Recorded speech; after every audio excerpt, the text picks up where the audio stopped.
હવે રાવણની બેન શૂર્પણખાનો પ્રવેશ થાય છે.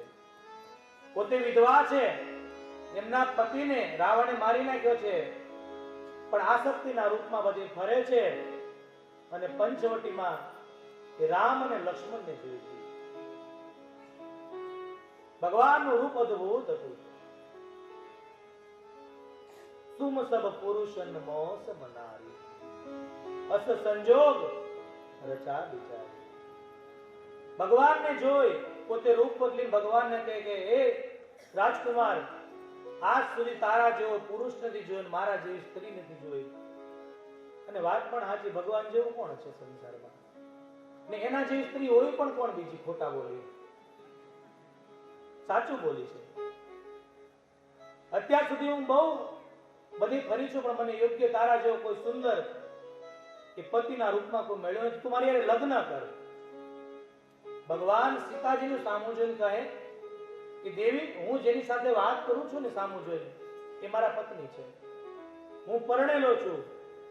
મારો ભાઈ લખન કુંવારો છે, ત્યાં જાઓ. હવે અહીંયા ભગવાન ખોટું બોલે એવું લાગે તમને કે લક્ષ્મણ કુંવારા હતા? પણ ભગવાને શૂર્પણખાની ભાષામાં જવાબ આપ્યો કે પોતે વિધવા છતાંય કુંવારી ગણે તો મારા લક્ષ્મણે તો નિંદ્રા અને નારીનો ત્યાગ કર્યો. બાપ એ કુંવારો જ કહેવાય, એ કુંવારો જ કહેવાય જેને 14 વર્ષ સુધી નિંદ્રા અને નારીનો ત્યાગ કરી નાખ્યો. લક્ષ્મણ પાસે જેમ કે તારો ભાઈ તો છે ને પરણેલો છે, તું વિવાહ કર મારી સાથે. લક્ષ્મણે સામું જોઈને કીધું કે સુનુ સુંદરી ને ઉનકર દાસા. જેને તને નજર નથી આપી એનો દાસ છું.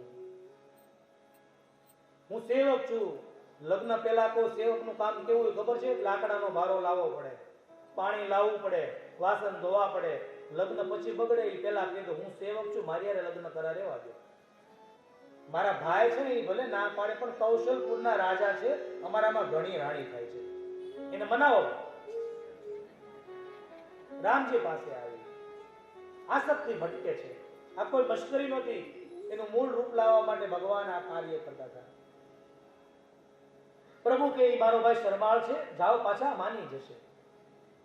વારંવાર આમ કર્યું. શૂર્પણખા મૂળ રૂપમાં આવી રાક્ષસી બની ગઈ અને વિચાર કર્યો કે જ્યાં સુધી સીતા છે ત્યાં સુધી બંનેમાંથી મારી સાથે કોઈ વિવાહ નહીં કરે. ચાલ સીતાને મારી નાખી.